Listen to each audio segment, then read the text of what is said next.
దిగండి. సౌఖ్యం సౌఖ్యం. గొత్తిల్ల శాస్త్రి గారు ఈ పెట్టిలోనే ఉన్నారు. ఈ పెట్టిలోనే.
తిరగని ఊరు లేదు, వెతకని పేట లేదు.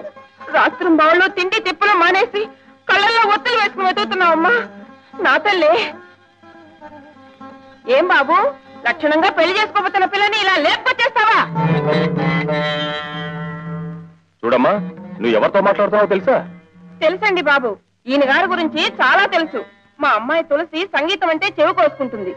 ఆ సంగతి అలసుగా తీసుకుని ఈ సంగీతం మాస్టారు మా అమ్మాయిని వల్ల వేసుకుని మాతో చెప్పకుండా లేపుకొచ్చేసాడండి. నువ్వు పదమ్మా. ఇదిగోండి అయ్యా, ఇలాంటి పవిత్రమైన స్థలాలకి సంస్థలకి ఒక పుణ్యాత్ముని ఎవరైనా తీసుకురండి, పావనం అవుతుంది. అంతేగాని ఆడపిల్లల గొంతుల కోసం ఇలాంటి మహానుభావాలు కాదు.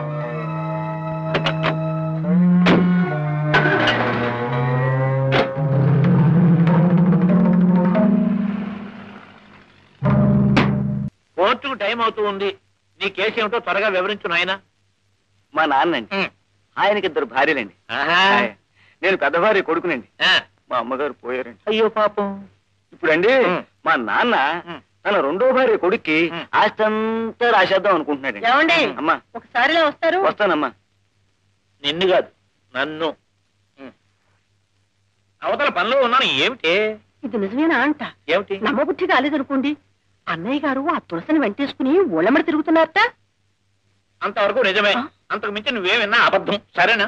అది కాదండి, ఊళ్ళో అందరూ చెవులు కొరుక్కుంటున్నారు అనుకోండి. కొరుక్కోమను. చెవులేం కర్మ, ముక్కు నోరు కాళ్ళు చేతులు అన్ని కొరుక్కు తినమను. అది కాదు. నేను అవతల పార్టీతో మాట్లాడుతున్నాను, నన్ను డిస్టర్బ్ చేయకు. Don't disturb me. ఏమంటావయ్యా? మీ అమ్మగారికి 2 మొగుళ్ళు, మీ నాన్నగారు పోయారు. కాదండి, మా నాన్నగారికి 2 భార్యలు, మా అమ్మగారు పోయారు. ఓ ఏమండి?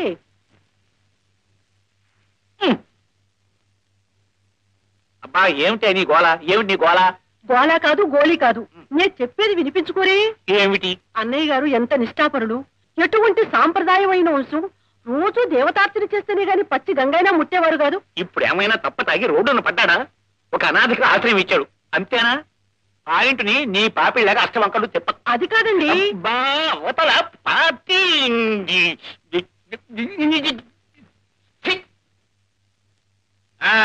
ఏమిటయ్యా నువ్వు అనేది? నీకు 2 భార్యలు, మొదటి భార్య పోయింది. కాదండి, నేను నేను పోయాను. నమస్కారం, వెళ్ళి వస్తా. ఇది ఎవరు పోలేదు. వద్దండి బాబు, వద్దండి.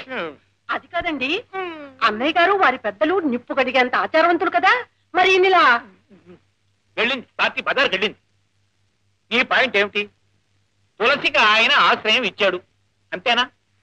సంగీతం అంటే ఇద్దరికి ప్రాణం గనక ఆయన పని చేశాడు తప్ప, రేపొద్దున ఏదైనా ఒక ఆడ పార్టీ ఇక్కడికి వచ్చి నాతో కూర్చొని మాట్లాడుతూ ఉంటుంది. నిన్ను విడిచిపెట్టే చేసి ఆ పార్టీ వెంబడి నేను పోయినట్టేనా? కులం ఏదైనా తులసి నిజంగా తులసి మొక్కంత పవిత్రురాలు. ఆ వినయము, విధేయత, నమ్రత, ఆ భక్తి ఇంకెవ్వరికి రావు.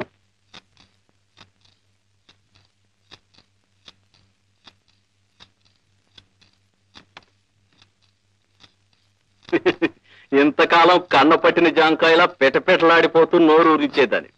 ఇప్పుడు నీ మీద మోసి తీరిపోయింది.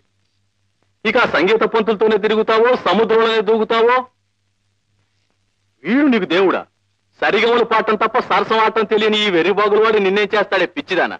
కావాలంటే పో, వీడితోనే పో.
అంటే ఇంతకీ నువ్వు అనేది తులసిని విడిపించాలంటావు, అంతేనా?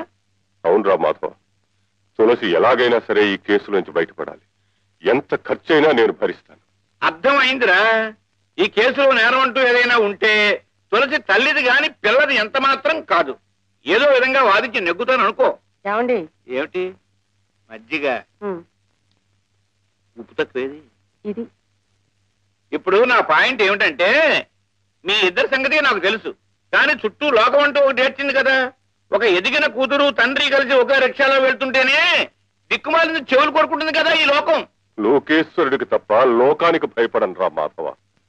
నాకు తులసికి ఉన్న బాంధవ్యం ఆ పరమేశ్వరుడికి తెలుసు, నాకు తెలుసు.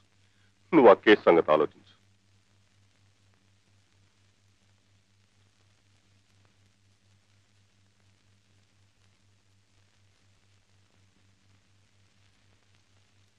ఈ కేసు ఒప్పుకున్నట్టేనా? ఆహా, రేపు తులసి తరపున వాదిస్తారు కూడానా? వాదించడానికే కాదటే ఒప్పుకున్నది, వాదించి గెలిపిస్తారు కూడానా? గెలిపించడానికేగా వాదించేది. అయితే ముందు అద్దం మిగలగొట్టండి. ఎందుకు? నాకు గాజు పెంకు కావాలి. ఏమిటే, నన్ను పొడి చంపుతావా? కాదు, నేనే పొడుచుకు తెస్తాను. భుజాల మీద శంకు చక్రాలు కూడా వేయించుకున్నారు. ఓ బజారు దాన్ని వెనకేసుకొచ్చి వాదిస్తారా? రంగరంగా రంగరంగా. నువ్వు రంగరంగాను గంగ గంగాను నేను వాదించడం ఖాయం. ఏమిటి ఏమిటంట ఏమిటి?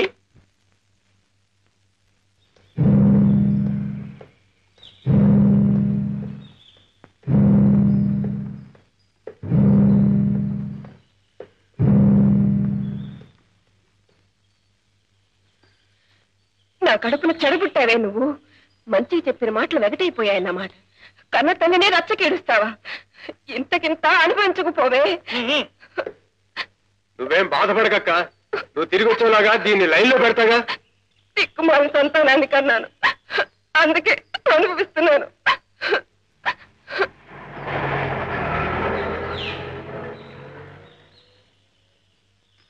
ఎక్కడికి వెళ్తావే? నీ తోలుచి ఎండేస్తా, జాగ్రత్త. రా ఇంటికి. అమ్మా తల్లి అని బ్రతిలాడితే లాభం లేదే. ఒళ్ళంతా వాతలేస్తే చెప్పిన వాడి దగ్గరికి కిక్కులు మరకుండా వెళ్తావు. పద ఇంటికి.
ఇట్లాంటి అరాచారం నేను ఎక్కడా చూడలేదు. అంటూ సొంటూ లేని ఇంట్లో ఒక క్షణం కూడా ఉండలేను. శారదమ్మ తల్లి, నా దోమ నేను చూసుకుంటున్నాను.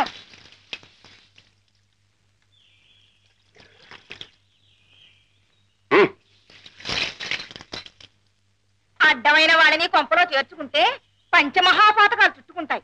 రౌరవాద నరకాలు పట్టిపోతారు. మడి దడి పట్టింపు ఉన్న కొంప కాబట్టే ఇన్నాళ్ళు ఉండగలిగాను. ఇప్పుడు కొత్త బుద్ధులు పుట్టుకొచ్చి కొత్త మనుషులను కొంపలో ఉంచుకుంటే నాకు పంచాగ్ని మధ్యంలో ఉన్నట్టు అనిపిస్తోందమ్మా.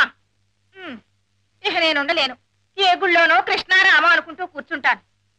వింటున్నావా అమ్మా? ఇన్నాళ్ళు పలానా వాళ్ళు ఇల్లంటే అగ్నిహోత్రం అంత పవిత్రమైన అనుకునే వాళ్ళు నలుగురు.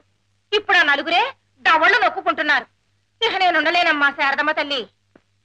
నాన్న వంటయ్యా, నువ్వు వెళ్ళి పూజ గది సిద్ధం చేయమ్మా.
పిండి పడిపోయింది నాన్న.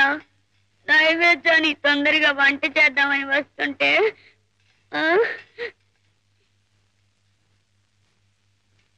ఏ నీకు వంట చేయడం చేత కదా?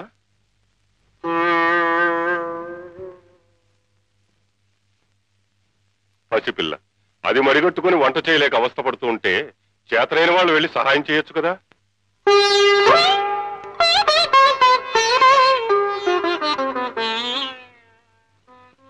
ఆ ఆచార వ్యవహారాలు మనసుల్ని క్రమమైన మార్గంలో పెట్టడానికి తప్ప మనుషుల్ని కులమనే పేరుతో విడదీయడానికి కాదు తులసి.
లక్ష్మీ